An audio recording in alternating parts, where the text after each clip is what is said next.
नमस्कार दोस्तों, स्वागत करता हूँ आप सभी का हमारे चैनल में। दोस्तों, आज मैं आपको क्वेश्चन कराऊँगा वो है आर्थिक उदारीकरण के युग में राज्य नीति के निर्देशक सिद्धांतों के महत्व का आलोचनात्मक परीक्षण कीजिए। Critically examine the importance of directive principle of state policies in an era of economic liberalisation. दोस्तों, सबसे पहले हम इसका इंट्रोडक्शन लिख लेते हैं। आर्थिक उदारीकरण के युग में राज्य नीति के निर्देशक सिद्धांत डीपीएसपी भारतीय संविधान के भाग 4 में निहित राज्य नीति के निर्देशक सिद्धांत यानी कि directive principle of state policies Bharat को एक कल्याणकारी राज्य बनाने के उद्देश्य से दिए गए कुछ मार्गदर्शक सिद्धांत हैं। ये सिद्धांत न्यायोचित नहीं हैं, अर्थात इन्हें अदालतों द्वारा लागू नहीं कराया जा सकता, लेकिन ये देश के शासन में मौलिक हैं। आर्थिक उदारीकरण जो 1991 में भारत में शुरू हुआ, उसने अर्थव्यवस्था को खोलने, निजीकरण को बढ़ावा देने और वैश्विक बाजारों के साथ एकीकरण पर जोर दिया। यह देखना महत्वपूर्ण है कि उदारीकरण के इस युग में डीपीएसपी का महत्व कैसे प्रभावित हुआ। दोस्तों, अब हम देख लेते हैं डीपीएसपी का महत्व, निरंतर प्रासंगिकता।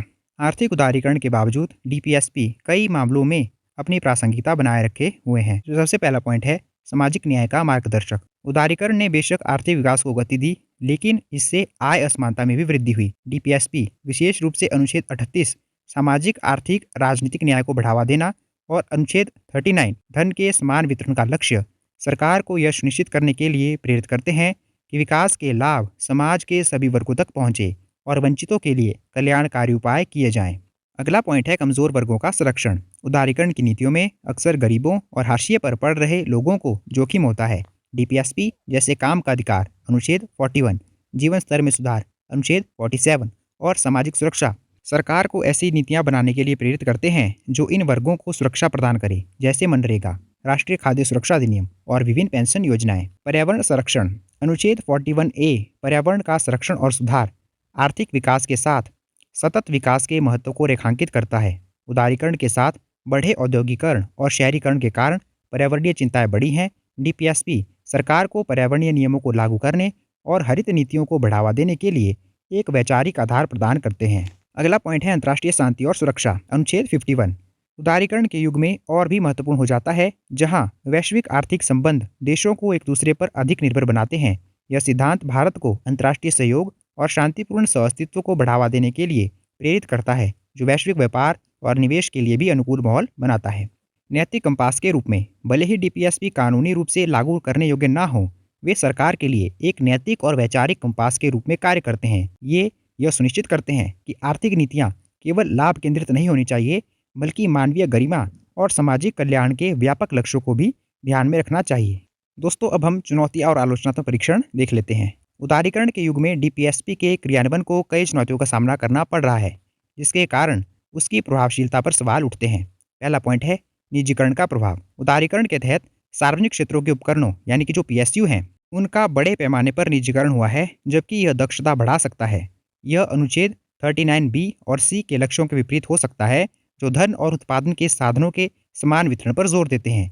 निजीकरण अक्सर सेवाओं को महंगा कर सकता है, जिससे गरीब लोग उन तक पहुंचने में असमर्थ हो जाते हैं। कल्याणकारी व्यय में कमी का दबाव। आर्थिक उदारीकरण का एक प्रमुख पहलू राजकोषीय विवेक पर जोर देना है, जिससे सरकार पर कल्याणकारी व्यय जैसे शिक्षा, स्वास्थ्य, सामाजिक सेवा में कटौती का दबाव आता है, जो डीपीएसपी के कई लक्ष्यों अनुच्छेद 41, 42 और 47 को कमजोर कर सकता है। अगला पॉइंट है असमानता में वृद्धि। उदारीकरण ने आर्थिक विकास को गति दी है, लेकिन इसके परिणाम स्वरूप आय और धन की असमानता में भी तेजी हुई है। यह डीपीएसपी के मूल उद्देश्य सामाजिक और आर्थिक न्याय अनुच्छेद 38 के साथ सीधा विरोधाभास है। उच्च आर्थिक विकास के बावजूद गरीबों और अमीरों के बीच की खाई जो है वो बढ़ती जा रही है। अगला पॉइंट है कॉरपोरेट हितों का प्रभुत्व। उदारीकरण ने कॉरपोरेट क्षेत्र को अधिक शक्ति प्रदान की है। नीति निर्माण पर उनका प्रभाव बढ़ गया है, जिससे यह खतरा उत्पन्न होता है कि नीतियों को बड़े व्यापारिक हितों के अनुरूप बनाया जाता है, न कि सार्वजनिक कल्याण के अनुरूप, जैसा कि डीपीएसपी निर्देशित करते हैं। अगला पॉइंट है गैर न्याय संगत प्रकृति। डीपीएसपी की गैर न्याय संगत प्रकृति उदारीकरण के युग में उनकी सबसे बड़ी कमजोरी बनी हुई है, क्योंकि इन्हें अदालतों द्वारा लागू नहीं किया जा सकता। सरकारें आर्थिक विकास के नाम पर अक्सर इन सिद्धांतों की अनदेखी करती है।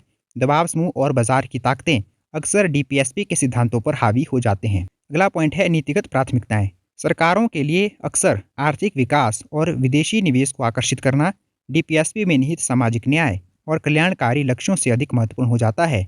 यह नीतिगत प्राथमिकता डीपीएसपी के प्रभावी क्रियान्वयन में बाधा डालती है। दोस्तों अब हम इसमें इस प्रश्न का निष्कर्ष लिख लेते हैं। आर्थिक उदारीकरण के युग में राज्य नीति के निर्देशक सिद्धांत एक दोहरी भूमिका निभाते हैं। एक ओर वे सरकार के लिए सामाजिक न्याय, समानता और सतत विकास के महत्वपूर्ण आदेशों को बनाए रखने के लिए एक वैचारिक और नैतिक आधार प्रदान करते हैं, खासकर ऐसे समय में जब बाजार की ताकतें हावी होती हैं। दूसरी ओर उदारीकरण की नीतियों और उनकी चुनौतियों ने डीपीएसपी के पूर्ण क्रियान्वयन में बाधाएं उत्पन्न की है, जिससे असमानता और सामाजिक सुरक्षा जाल में कमी जैसी समस्याएं सामने आई हैं। तो दोस्तों यह था हमारा आज का टॉपिक, आर्थिक उदारीकरण के युग में राज्य नीति के निर्देशक सिद्धांतों के महत्व का आलोचनात्मक परीक्षण कीजिए। दोस्तों उम्मीद करता हूँ कि आपको आज का टॉपिक आसानी से समझ आ गया होगा, और अगर आपको हमारी आज की वीडियो अच्छी लगी हो तो आप इसे लाइक कर सकते हैं, शेयर कर सकते हैं, और ऐसी और वीडियो देखने के लिए आप हमारे चैनल को सब्सक्राइब कर सकते हैं। धन्यवाद दोस्तों।